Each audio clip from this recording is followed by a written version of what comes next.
Hey guys, Rumbly Superset here doing another gameplay video, this time of Monster Hunter Freedom Unite for iOS. This game just came out this last Thursday for $14.99 on the App Store. It's quite a hefty price, but it is a AAA game, at least it was back when it was originally released on PSP. But now it's been overhauled for iOS, basically better controls meant for touch controls, and it also updated the graphics, just basically making the models more sharper so it has like anti-aliasing. That's the most I can see from it. I don't know if they updated the textures or not, but I haven't done a side-by-side comparison, so I don't really know. But as far as I can see, it's just sharper. But hey, this game is awesome. And I'm looking forward to playing it on my iPhone now. So let's go ahead and get started. So Monster Hunter Freedom Unite for iOS. So I already have a game made. Let's make a new game so I can show you the character creation. So you can make a new character. So you have your name, obviously you input here, your male or female. You have different clothing types, so this is your beginning gear. So don't necessarily think this is what you're going to look like the entire game. You do change appearance as you equip new gear and build new gear. And then you have different face types, which also changes your color of your skin. This guy is freaking ugly. And then the hairstyle. Like I said, the game looks a little outdated because it's been out for, I don't know, 10 plus years. Originally for the PSP, so it's not meant for a console such as like PS3 where it's intensively or graphically intense. So and we also have the hair color here, so we can go ahead and change the color based on the RGB values. And then you have your voice types, so you can go ahead and hear them real quick. So those are your voice types. So we're gonna go back real quick because I already have a character made. Yes, back. And then you also have galleries. I'm not quite sure how the galleries work. I guess you just get more videos or portraits as you play through, I'm assuming. I don't really pay attention to this. I didn't pay attention to it even in the PSP version, so don't ask me what that is. Options, you have different languages, such as English, Dutch, so on and so forth, Espanol, Italiano, background music level, effects level. But the cool thing is it actually comes up showing it has the MFI, I don't know how you pronounce that, if it is this MFI, but MFI game controller support. So I picked up the moba Power Ace controller handset. So I'm going to use that when I play my games, but it hasn't come in yet, so I'm looking forward to having that, though, especially since this game is supported with it, as well as many other games on iOS, it seems like, so that's pretty cool. It looks like it's becoming a pretty standard thing to have. So let's go ahead and start my character up. Oh, I changed the language. Oopsies. Options, English. Okay, cool. Continue. As you can see, I'm not very far into this game. I've played 38 minutes worth. I don't have much money, but I will be playing more as I go along here and probably uploading more episodes of this.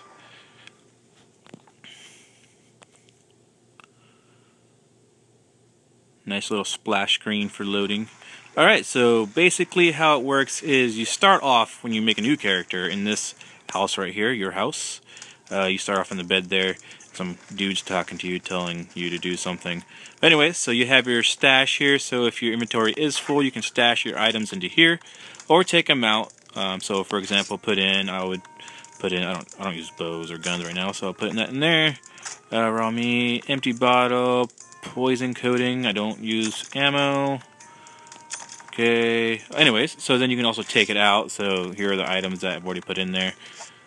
Combine items. That's actually how you craft. You can combine, I think, like herbs and something else, and it makes a potion. I don't really know the recipes by heart anymore. It's been so long. Like I said, it's been 10 plus years since I played this game. I'm back on PSP.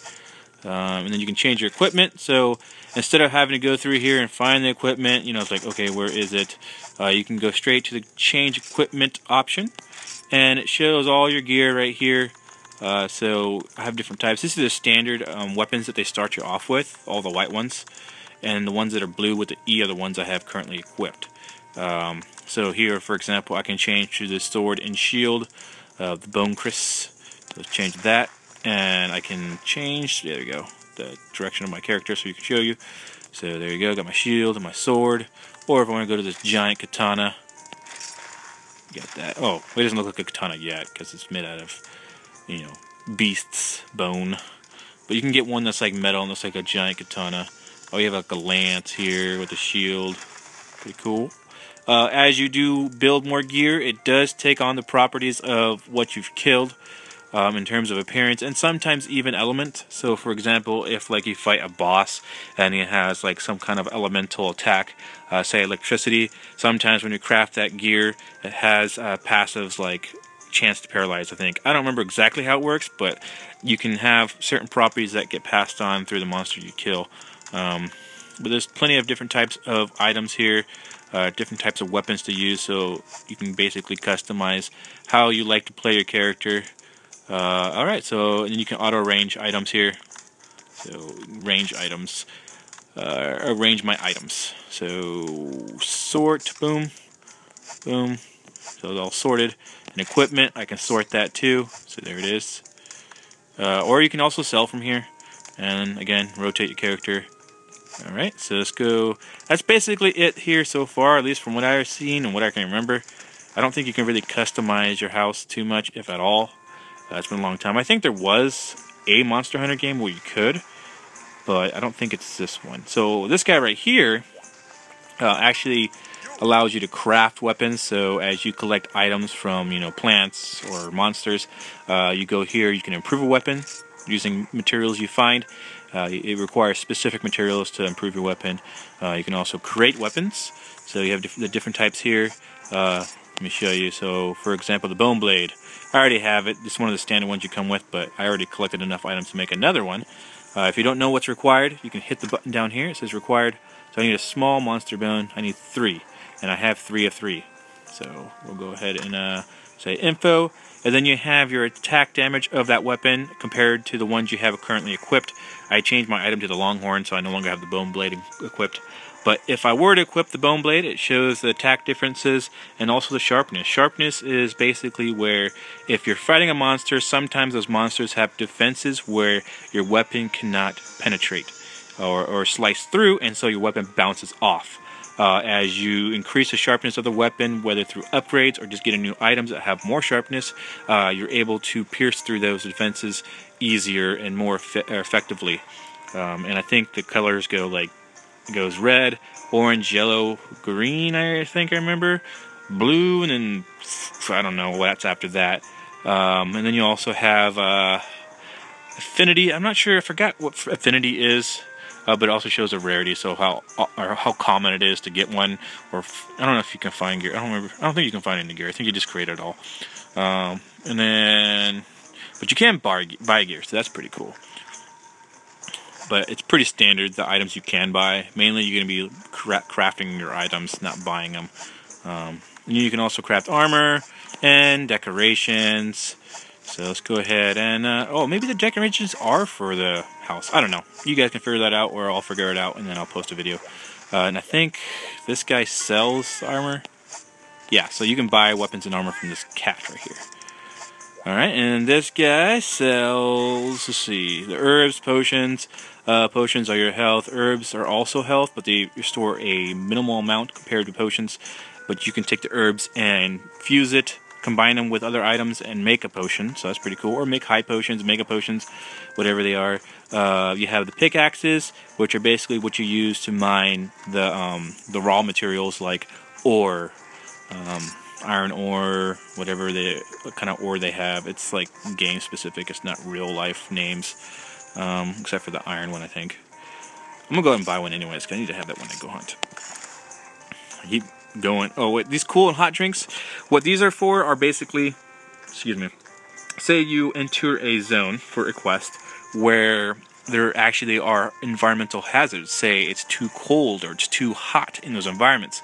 It actually drains either your health or your stamina. I don't remember if it does either or both or what, but So say for instance you go to a desert area, it drains your stamina over time. Oh wait, no, that's your health, I believe. Well, anyways, so you're in a desert, so because it's so hot, it actually drains your health little by little. Well, what you need to do is you actually use these cool drinks to cool you off, and it lasts X amount of time, and you don't sustain that debuff.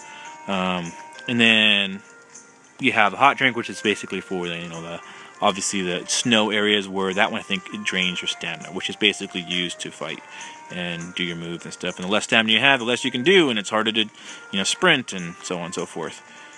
And I don't want to get into too much detail about those. You can sell your items here too. You can buy items and send them directly to your stash in your house.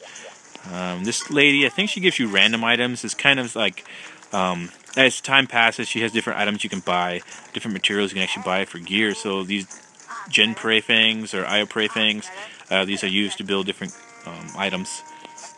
But she only has certain ones during certain times, so get in while you can if you have the money to support that. Then you have your area over here, which is basically your tutorials.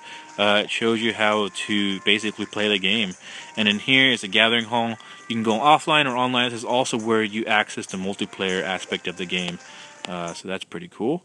I haven't done any multiplayer on this version of Monster Hunter Freedom Unite, but from what I've heard in the forums, there are a few problems, and hopefully they iron those out here pretty soon. Stop talking to this chick right here with really long ears. Okay, whatever. Cool. But anyways, you can talk to these guys right here, and they give you missions for multiplayer, and then you queue up, and I think people actually join you during the queue, and then once you have enough members, or if you're ready to go with just the members you already found and don't want to wait anymore, you can go in and start it.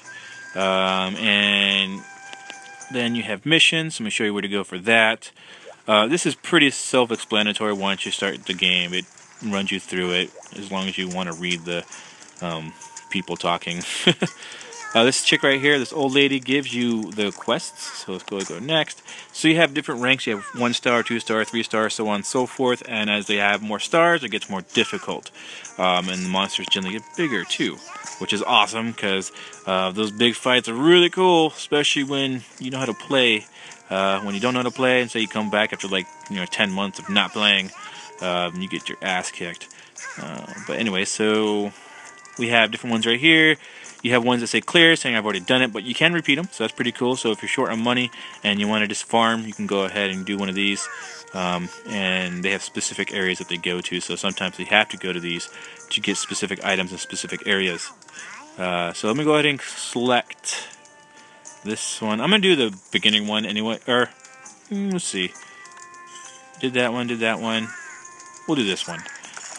The Gen Prey is whatever they're called. I think I'm pronouncing it wrong, but whatever. Oh, I have the Lance.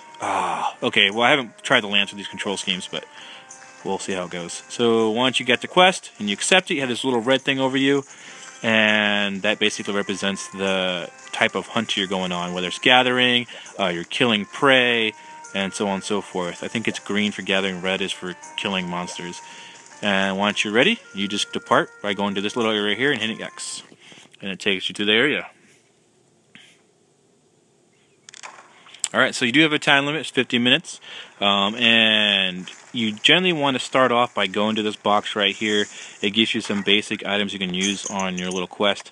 Whetstones are used to increase the sharpen level of your item. They do degrade over time. As you keep hitting monsters, your sharpen level will decrease, and you want to maintain that sharpness so you can penetrate defenses.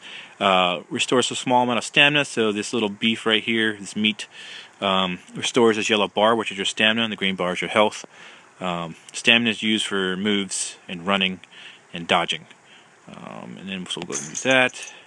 This is like the drink I was telling you about, the hot drink. This is ammo in case you have guns or bows loaded with these. You can coat bolts or arrows with that poison. And the barbecue spit, used for taking raw meat and cooking it to make it into these items right here. Alright, so this is how you actually select your items, through this little thing right here. And you can click it and you use it. I don't want to use it now because I may have to use it later on when I'm like dying. But let's go ahead and go. So let's go to the next area. So they have this little mini map on the top right too. Gives you kind of an indicator where you're at. A lot of times it'll be really helpful, especially when you're trying to hunt a specific guy. It'll highlight that monster if you hit it with a paintball.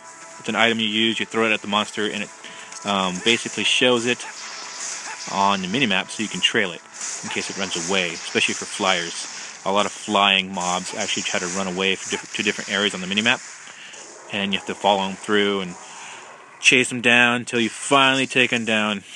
And they don't show health bars either on this, so you basically have to determine their health by how their actions are. So if they start limping, that means they're really low. Generally, that's the indicator saying you're almost there, keep going. So as you can see, fighting is pretty simple. You have a little attack button, a little sword, so you hit that. And then you have different directions, which give you different types of attacks once you have your weapon pulled out. So I can charge by pulling it back. I can stop it by hitting again and do a final dash hit, whatever it's called. And then you can do it forward, which gives you just this basic pierce. And then you have my shield, and I can do that. I use the shield and take it to the left, and I can block and attack at the same time. And then this one right here, what does it do? Oh, I guess I can pull out the shield too and charge through that way, instead of pulling out the weapon and charging through the weapon icon.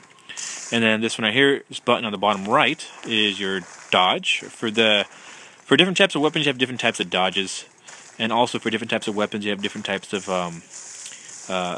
this guy has a shield button. Sometimes, say for the dual swords, it's no longer a shield button. It's a button you use to activate your special attacks through your dual blades.